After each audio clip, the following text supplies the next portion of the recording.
So you want to own a battery recycling company. Here's the thing that surprises people first, and this is level 0, the idea underneath everything else in this video. You're not really being paid to solve an environmental problem, you're being paid to run an urban mine, and like any mine, whether you make money or not depends entirely on what's actually buried in the ore you're digging through. Two batteries can look almost identical from the outside and be worth wildly different amounts once they're shredded, because the real product here isn't a recycled battery. It's the specific metals locked inside it, and some chemistries are barely worth processing at all. And by the end of this video, I'll show you why one company now processes roughly 90% of America's lithium-ion battery recycling, while a $1.6 billion competitor went bankrupt trying to do the exact same thing. Level 1, first move. Let's start with how you'd actually start this, because you do not need to build a chemical processing plant to get into this industry.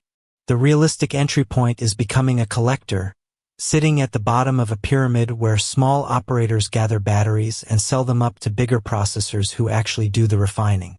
The regulation that makes this possible is something called the Universal Waste Rule, which lets a small operator accumulate batteries without needing a full hazardous waste treatment permit, as long as you stay under certain thresholds, register as a handler, label everything correctly, and eventually ship it to a permitted facility. Specifically, a small quantity handler can hold onto batteries for up to a full year without triggering the stricter rules, as long as they stay under 5,000 kilograms on site at any one time, which gives a genuine small operator real breathing room to accumulate a worthwhile shipment before selling it onward. In practice, that means the actual first move is building relationships, partnering with a retailer's take-back program, working with municipal electronics collection days, or connecting with auto shops that generate a steady stream of old batteries, and then selling that aggregated material to a processor who pays you for it. A non-profit network called Call2Recycle, funded by battery and product manufacturers themselves, already runs drop-off points across the country and is a genuinely useful model to study, even though it's a collection network rather than something you'd operate for direct profit yourself. Level 2. Do you need an investor? Not for this tier. This collector tier can realistically be started for a small fraction of what a real processing facility costs, which is measured in the tens of millions of dollars. The most common early mistake is assuming all batteries are worth roughly the same amount once collected, when in reality the chemistry of what you're holding determines almost everything about what it's actually worth. That chemistry gap is the single most important thing to understand about this entire industry. So let's get into how the money actually works. Lead-acid batteries, the kind in a gas-powered car, are recycled at a rate of about 99% in the United States, the highest recycling rate of any consumer product, higher than aluminum cans, higher than glass, higher than paper. It's genuinely, straightforwardly profitable with no subsidy required, because lead is valuable, it can be recycled indefinitely without losing quality, the battery design is simple and standardized, and there's usually a small deposit built into the purchase price that gives consumers a direct financial reason to bring the old one back. Lithium-ion batteries, the kind in an electric vehicle or a laptop, are a completely different story.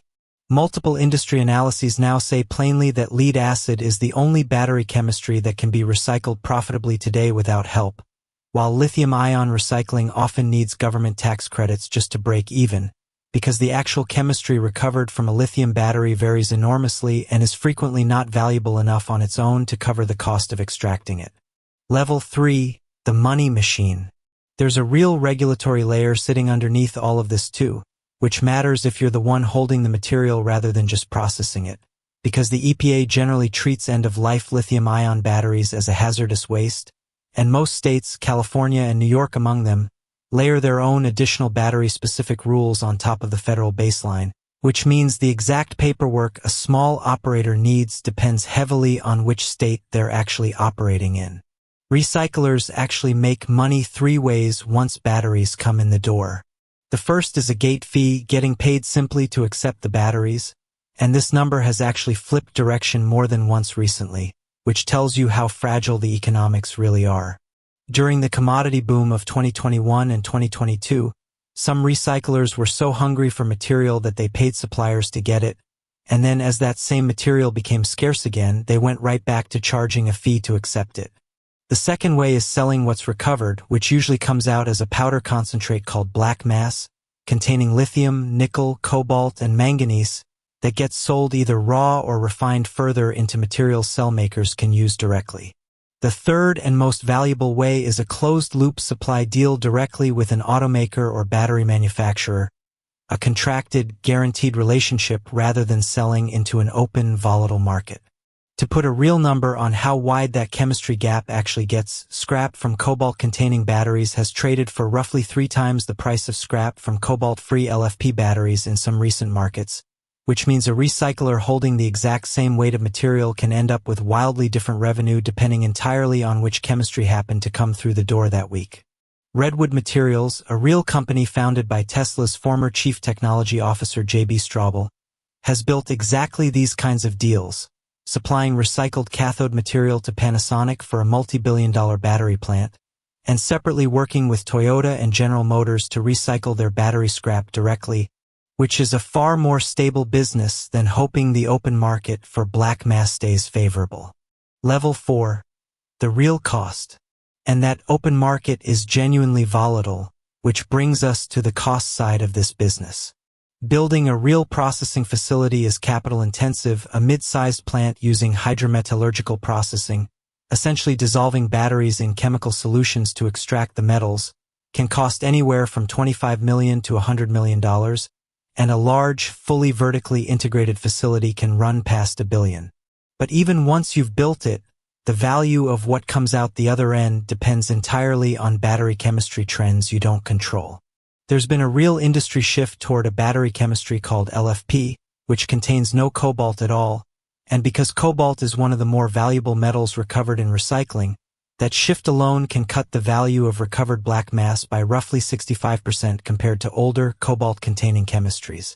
On top of that, lithium prices themselves crashed by roughly 85% between early 2024 and the end of 2025, which dragged the value of recovered material down right alongside it.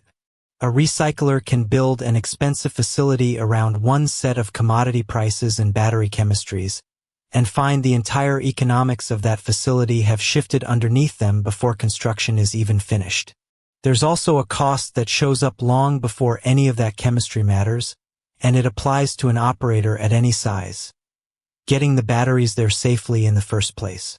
Lithium-ion batteries are legally classified as a dangerous good, which means shipping them requires special packaging, hazard labeling, and paperwork, and can add real surcharges on top of ordinary freight costs, especially for anything damaged, defective, or recalled, which is often barred from air transport entirely.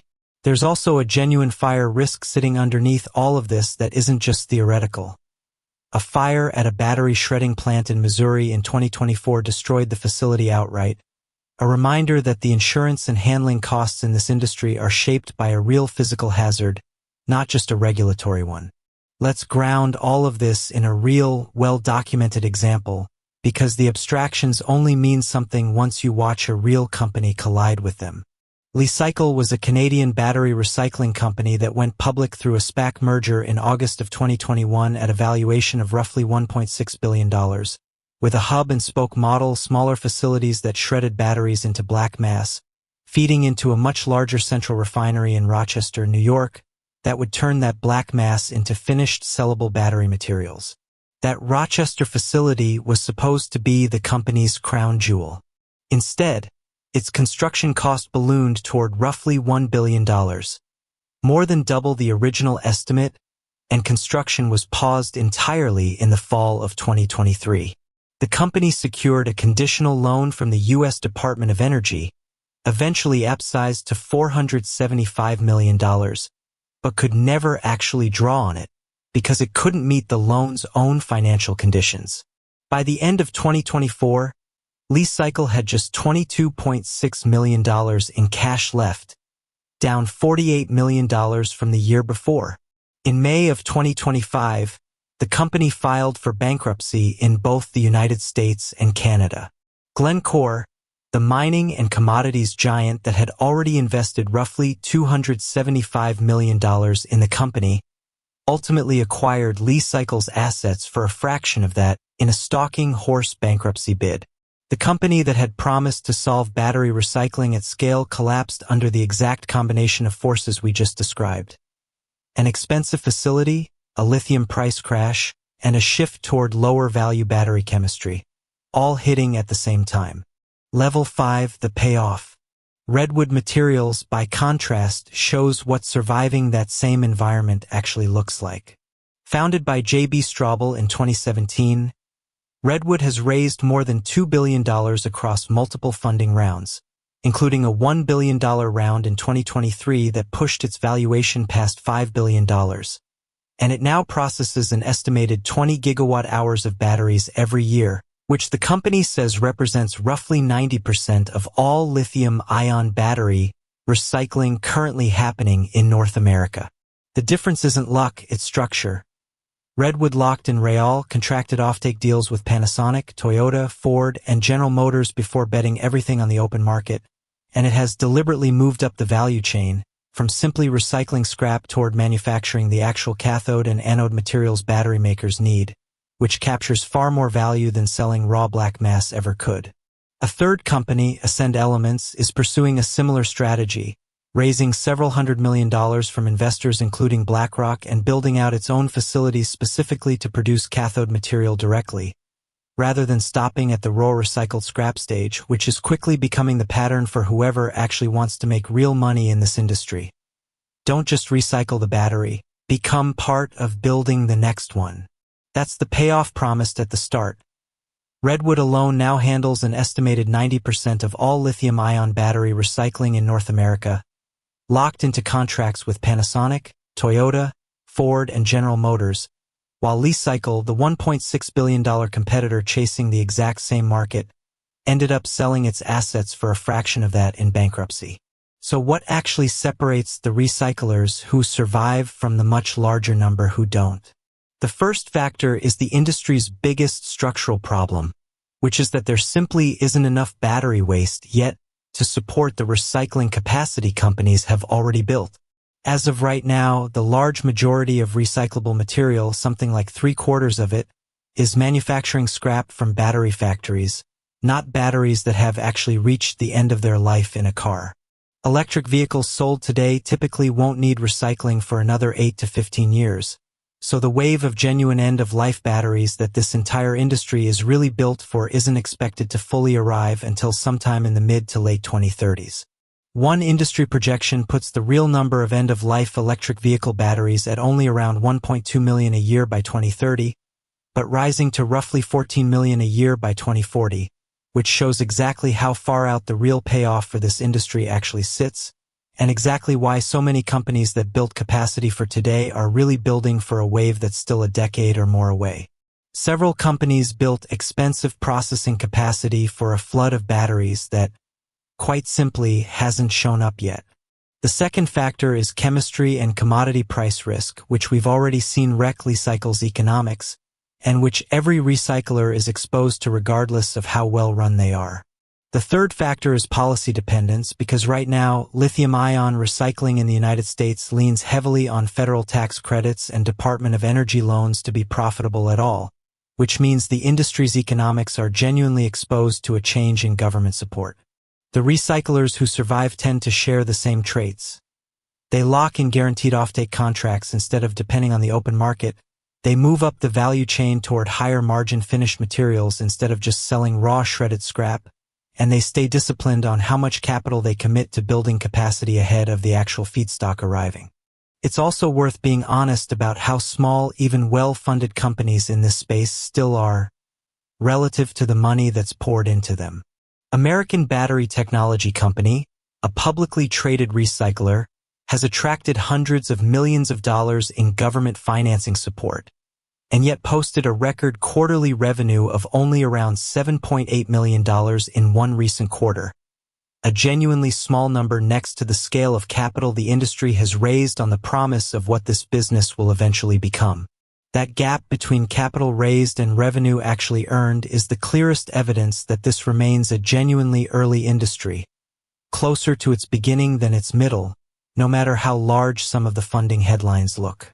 So if you're serious about owning a piece of a battery recycling company, The honest starting advice is to enter where the capital requirement is small and the regulation is manageable, as a collector and aggregator building real relationships with the retailers, shops, and municipalities that generate a steady stream of batteries, rather than trying to leap straight into building a processing plant. Register properly as a universal waste handler from the very beginning rather than treating the paperwork as optional, because that single step is what keeps a small, legitimate operation from accidentally becoming a hazardous waste violation.